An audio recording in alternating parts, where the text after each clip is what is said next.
Thank you. I now invite Associate Professor Andrew Schmulow to the table.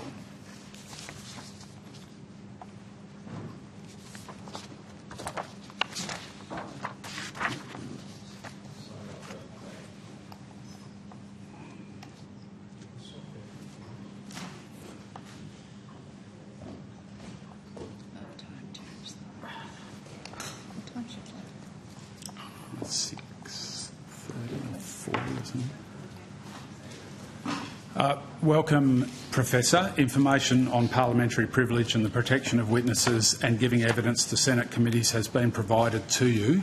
Could you please, for the Hansard record, state your full name and the capacity in which you appear today? Andrew David Schmulow, and I'm an Associate Professor in the Law School at the University of Wollongong.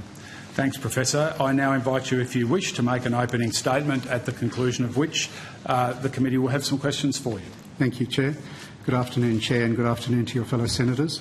My name is Andy Schmulow, and I'm an Associate Professor in the Law School at the University of Wollongong, and I'm a Visiting Associate Professor in the Nelson Mandela Centre in the School of Law at the University of the Witwatersrand in Johannesburg.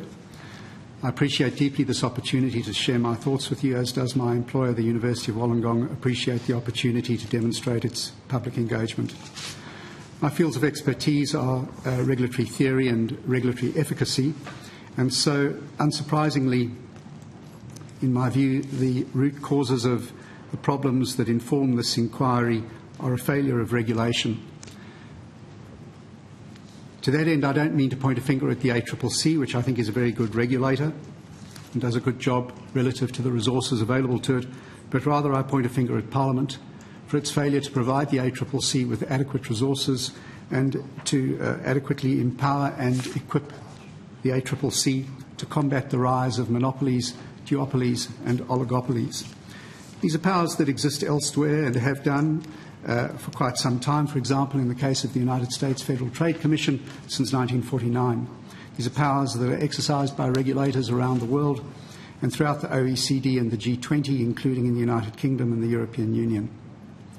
As a result, our economy is typified by monopolies, duopolies and oligopolies.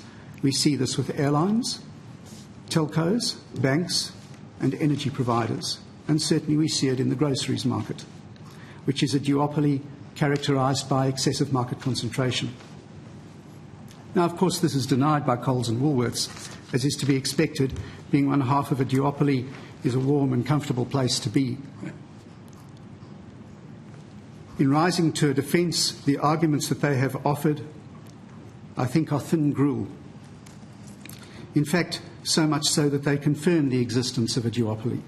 For example, they cite a Productivity Commission report published 16 years ago, reliant on research conducted 17 years ago, and this seems to be their best effort.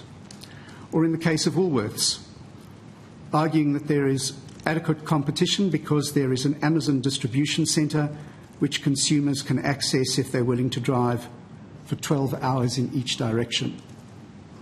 The argument that consumers doing their daily or weekly shop can access a competitor if they're willing to drive for 24 hours round trip is absurd. Indeed, in respect of that claim, I must say I have never read in a Senate submission so assiduous and so pitiful an attempt to scrape and scratch at the bottom of the barrel. Now, of course, you shouldn't take my word for this. The assertion that there is excessive market concentration is a sentiment that has been expressed by such eminent individuals as Alan Fels and Rod Sims. Or if you prefer, you can make up your own mind.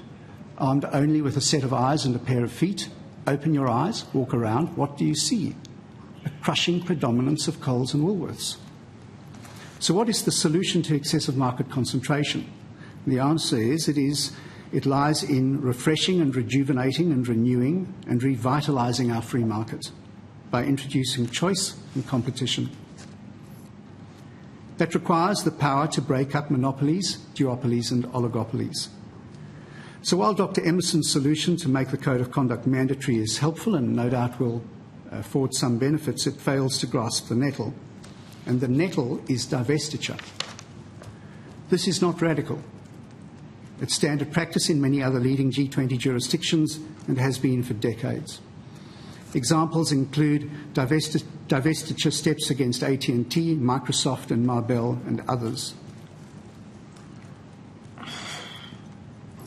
In almost all cases that I'm aware of, in fact, in all cases that I'm aware of, the results were strongly positive for employment, economic growth, competition, price elasticity, consumer choice and service. So in conclusion to my opening address, let me say others have supported a divestiture power, like Alan Fells, but where I respectfully diverge from Professor Fells, where I don't think he goes far enough, is his plan to give the power of divestiture to the courts. This won't work.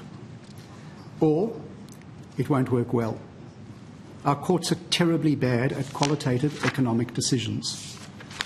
They are not practiced or equipped to do so. Moreover, our legislative drafters, at least insofar as corporations, commercial or competition law is concerned, churn out some of the most turgid, redundant, ambiguous and contradictory legislation I've seen anywhere in the English-speaking world. The result will be a never-ending series of litigation failures. Instead, the divestiture power should be vested in the ACCC and should be drafted by experts in plain English drafting, supported by linguists and economists. And the role of the court should be left to that of review. Thank you, Chair. That concludes my opening statement. Well, thank you, Professor, and the committee thanks you for your helpful and forthright opening statement. I did notice you sitting, can I just be clear, did you hear Dr Emerson's evidence in regards to divestiture? I did. And have you had the opportunity to have a look at his interim report in the independent review of the Food and Grocery Code of Conduct and its comments on divestiture? I have sampled some parts of it only. Okay. All right. Well, I want to quote to you a couple of things that Dr Emerson said, and I'll be careful to quote them verbatim to you, and then I'm going to ask you for a response. He is concerned that divestiture laws could result in, and I'll quote, greater market concentration, end quote. And he's also concerned that that stores would be forced to close and that this would be, again a quote, at the cost of the jobs of workers in those stores. Could I just ask you to respond to each of those opinions from Dr Emerson, please? I find the first contention inexplicable. How could divestiture laws result in greater market concentration? It's just, well, it's inexplicable. Second, investors are forever on the hunt for opportunities for good investments. If divestiture laws make available branches that are profitable, it is extremely unlikely that they won't find buyers. Private equity will buy them. Competitors will buy them. Metcash has said that any divestiture steps against the two majors, they will buy those stores. I think that the likelihood that divestiture steps would result in stores closing down is vanishingly small.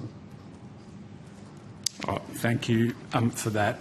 You referred in your opening statement to monopolies, oligopolies and duopolies. Can you just, at a very high level, step the committee through some of the impacts of sectors of our economy devolving into monopolies, duopolies or oligopolies, or being monopolies, duopolies and oligopolies? What are the impacts on that for suppliers, workers and consumers?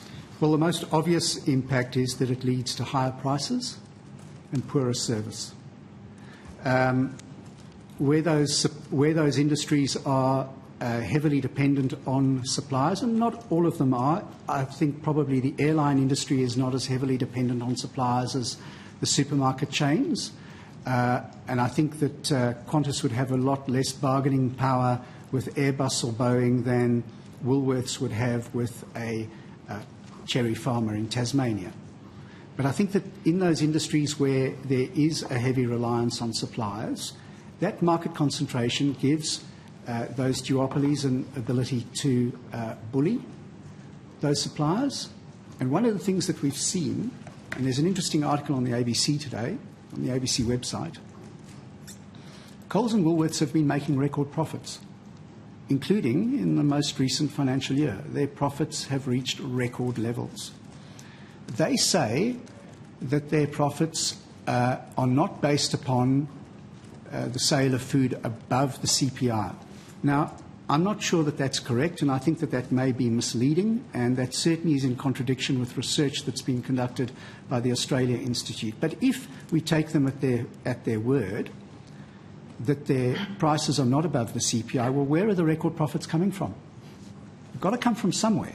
So if they're not coming from charging customers more than the CPI, then they're coming from screwing suppliers. It's one or the other. Thanks, Professor.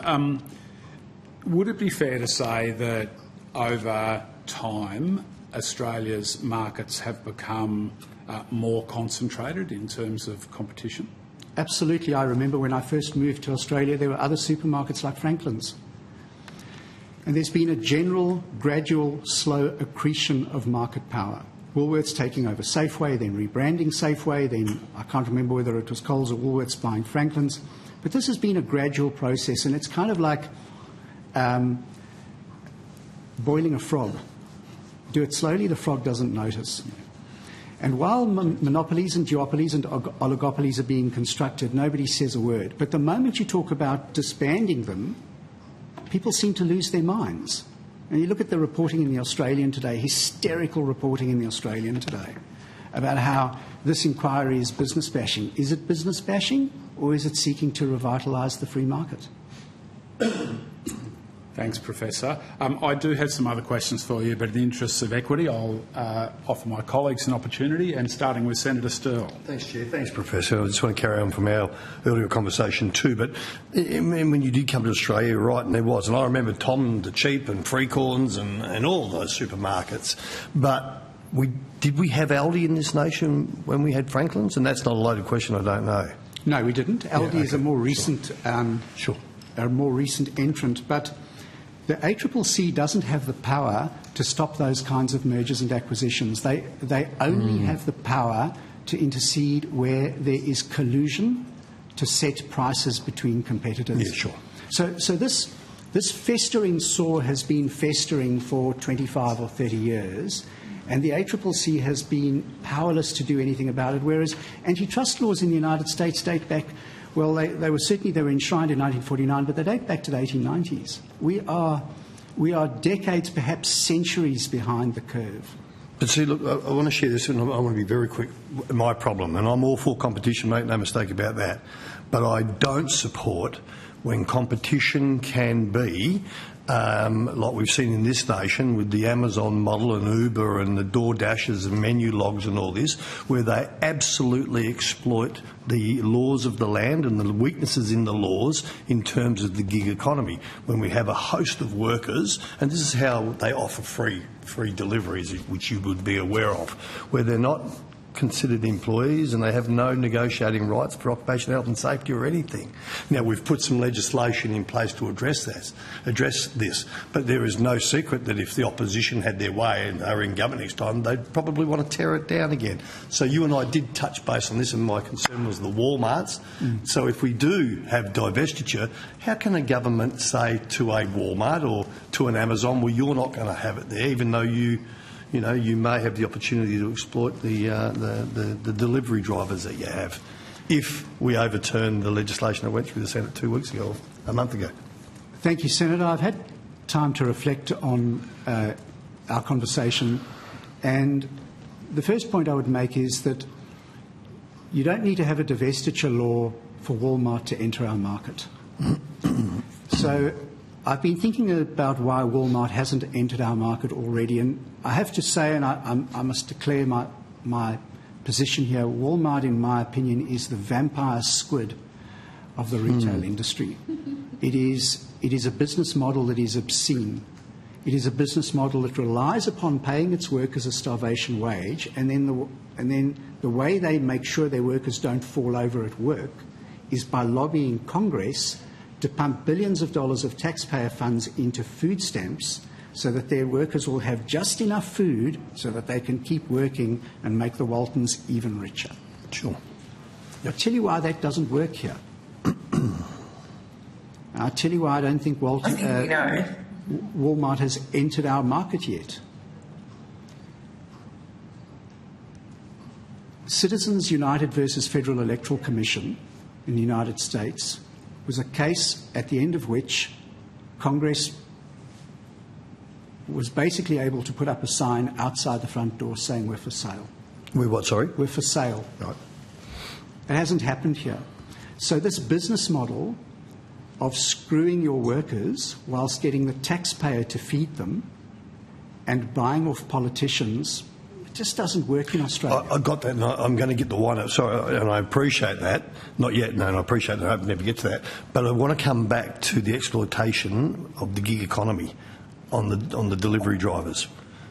And maybe you might want to focus a bit more on that a little bit later. As you'd be aware, we've just moved legislation, thank you to the Greens for their support, to address this and fix that. But that could all change again in the next iteration, and that is the model, because Amazon and Uber and co proudly call themselves disruptors. But Senator, they do that anyway. They do that without a divestiture power. Look, they do. There's no doubt about that. But what I'm saying is that their competition that they're in with now don't do it. Metcash don't do it. Coles don't do it. Woolworths don't do it. For all their faults, for all their other reasons, their model is not along that line. And that's probably because there are laws that prevent them from doing it. I don't mean to sound jaded, but if they could get away with it, they probably would. Make no mistake.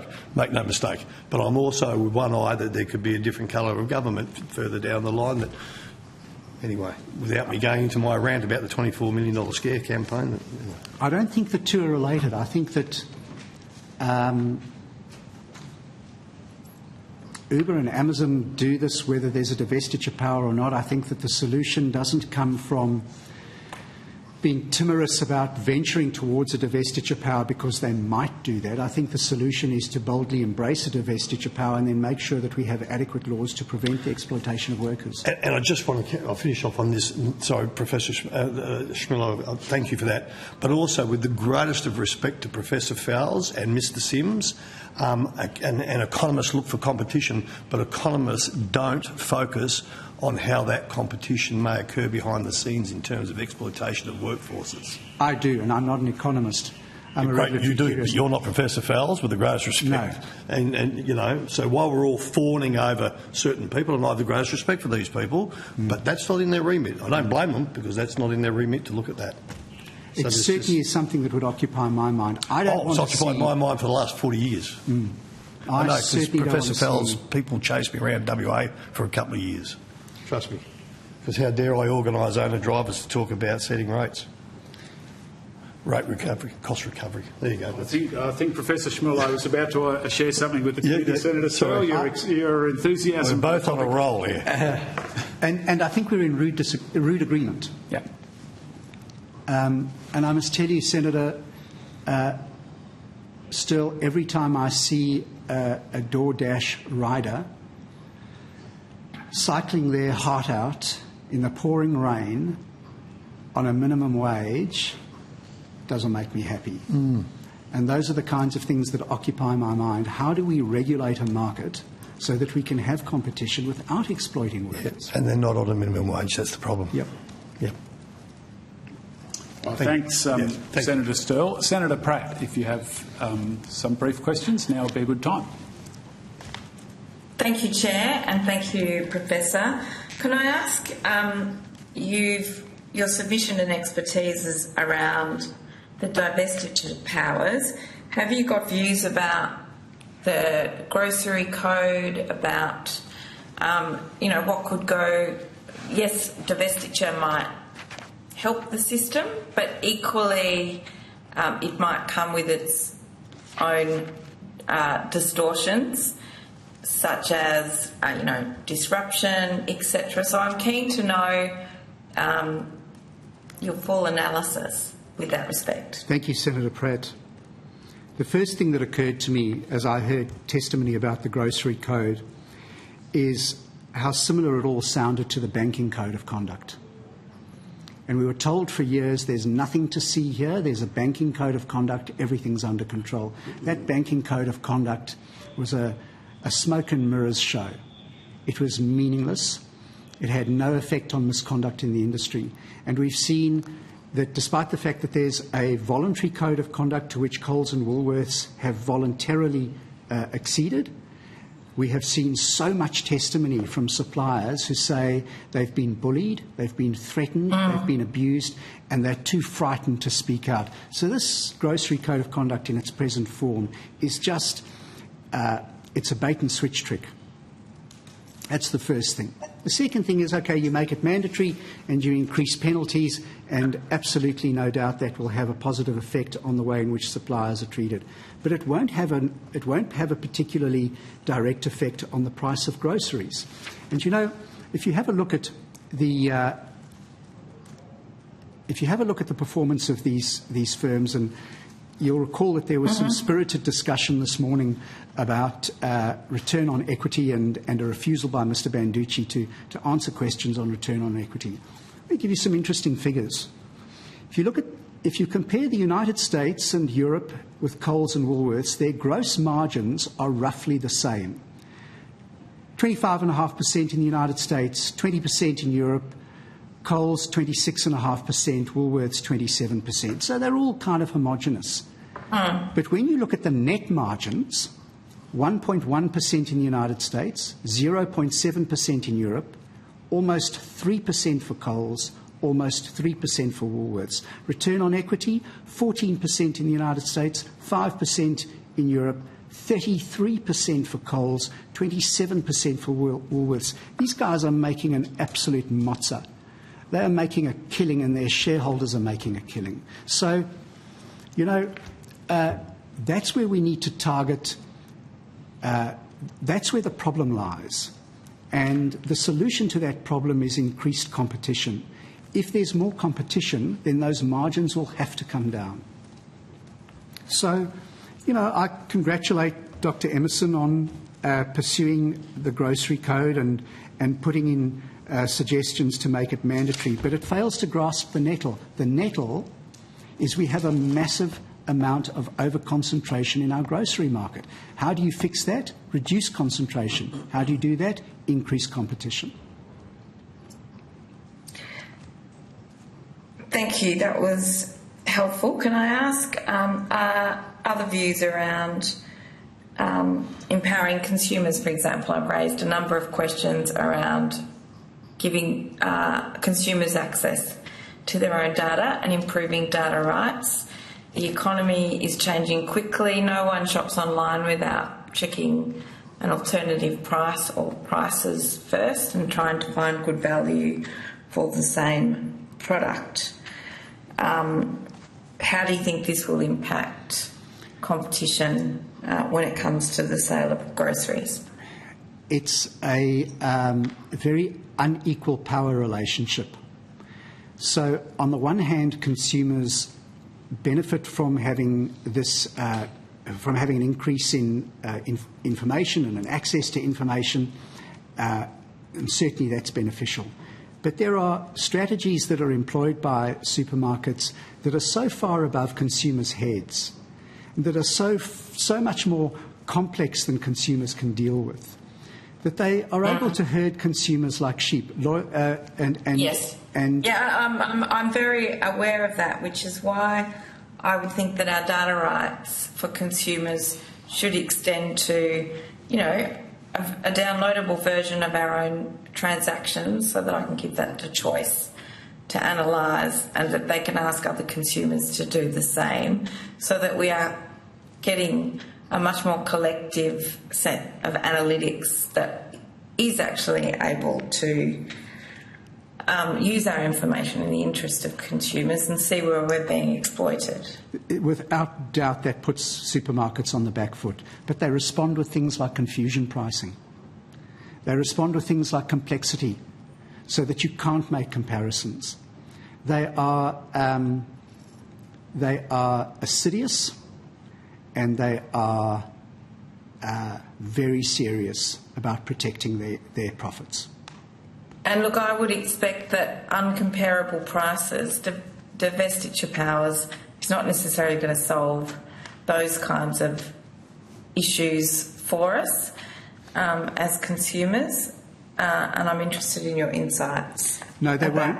No, they won't. But they do give us choice, and responding to that choice, firms that provide us with that choice will go out of their way to get our business. So they will put in place, they're under a far greater compulsion to put in place pricing structures that compete directly with their competitors and give us a greater degree of choice and a greater degree of price elasticity. Professor, you have strong support for divestiture when, in fact, the government does not. So I'm wondering if you're going to part ways on that, what other advice and mechanisms and tools and policy instruments are part of the suite of things that the nation needs? Senator Pratt, you're asking me to go up against 200 years of free market economics. The solution is more competition. I think that there's some tinkering around the edges that can be done, certainly, like the Grocery Code of Conduct, like, as you point out, an increase in consumer access to information.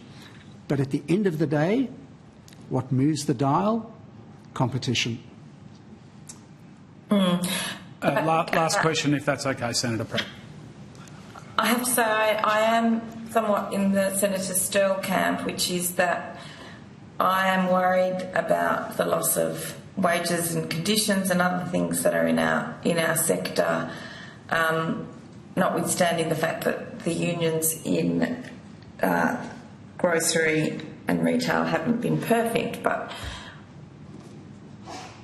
are there not distinctions between the US and other jurisdictions in Australia? And if so, what are they, and why in your view, do those distinctions not count when it comes to your support for divestiture? Well, for example, workers in the United States are very poorly paid, but workers in the European Union are far better paid. So wages that are paid to workers doesn't seem to correlate. What seems to correlate is the number of competitors in those markets. 14 major supermarket chains in the United States, 32 in Europe.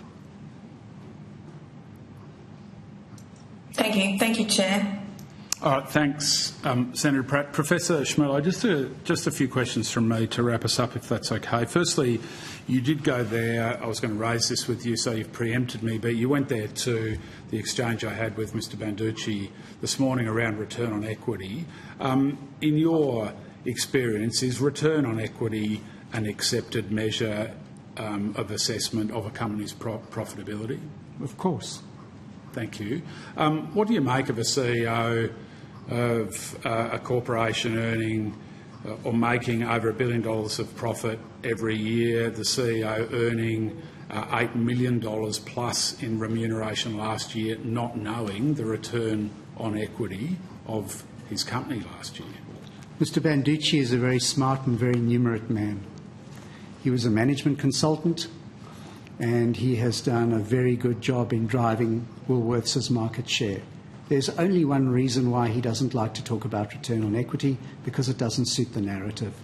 And the narrative is, oh, woe is us, our margins are so low, have some sympathy for us. But the fact that their margins are low doesn't mean there's something wrong with their business. The fact that their margins are low is because that's the business that they're in. They don't make anything, they don't manufacture anything, they don't mine anything out of the ground, they don't have a research and development budget. They're the physical version of eBay. All they do is sell stuff. And so under those environments, and typically across their competitors across the globe, margins are low and volumes are high. So they like to sell this narrative, and Ms Weckert was doing it too. She was saying, our margins are very low. Yeah, that's the business you're in. You're in a low margin, high volume business. So now we want to know, How profitable is that business? Because that's an indication to us as to whether your excessive market concentration is gouging consumers, which is the purpose of this inquiry. And of course they don't want to go there. Thanks, Professor. I asked Ms Weckert about why her business, Coles, doesn't inform customers when the size of the product shrinks. Are you familiar with the term shrinkflation? Mm-hmm. Yes. Do you think an informed consumer is, or do you think consumers should be informed by the supermarkets when the size of the product decreases but the price remains the same? Of course, not only should they be informed, it's also environmentally irresponsible, because quite often the contents will shrink but the packaging remains the same. And it's an attempt to bamboozle and hoodwink consumers into thinking that they're getting the same amount of product when they're not. Thank you. Are you across the announcement from the Treasurer last week? You've spoken about competition and you're obviously a fierce advocate for competition and you're a supporter of divestiture laws. Are you across the Treasurer's announcement regarding merger law reform? No, I'm not. You're not. The ACCC asked for a reversal of the onus of proof in terms of, at the moment, the regulator has to prove that a merger will not be anti-competitive, and the ACCC asked for a reversal of that so that the parties to the merger have to prove, the onus of proof falls on them to prove that it won't be anti-competitive. That part I am familiar with. Okay. In your view, what would be most beneficial in terms of outcomes for consumers? I would go beyond. I would go beyond that. I would say that the ACCC should be entrusted with the necessary powers, divestiture, and powers to block mergers in order to ensure that we have competition in our market. They should have had that 30 or 40 years ago, and if they did, we wouldn't be in the situation we're in now. And I think that those powers should be available to the ACCC to be exercised and should only be available to be taken on review. I don't think that they should be adjudicated in the first instance by courts. Courts are not equipped to do that. Judges are not equipped to do that. They are so schooled and so practiced in applying black letter law that they find it very difficult to make evaluative, qualitative decisions about those kinds of things. So they default back to the black letter law, and you get these absurd outcomes. I think of the case of Wagyu beef and Shiraz, where, and I mean no criticism of the court, I say this with the greatest of respect to the court, but a criticism of the legislation where the court said Westpac was required to call for information about household expenditure, and once they'd called for it, they could throw it in the bin and use a benchmark instead. Why call for it? Because the legislation said we had to. Why didn't you use it? Because the legislation doesn't say we have to. I mean, it's just absurd. And these are the kinds of absurd outcomes that we get when we try to put an evaluative, qualitative remit onto a court. All right. Thanks very much, Professor Schmulow. My pleasure. The committee very much appreciates your evidence and your engagement with this inquiry. It's been extremely helpful to us, and you do go with our thanks. Thank you, sir. Thank you. That concludes today's hearing. On behalf of the committee, I'd like to thank all witnesses who appeared today. Also thank my colleagues on the committee, Broadcasting, Hansard, and of course Secretariat for their outstanding support. A reminder for all witnesses that any questions taken on notice, the committee has agreed that responses should be provided by Tuesday the 23rd of April, and the committee now stands adjourned.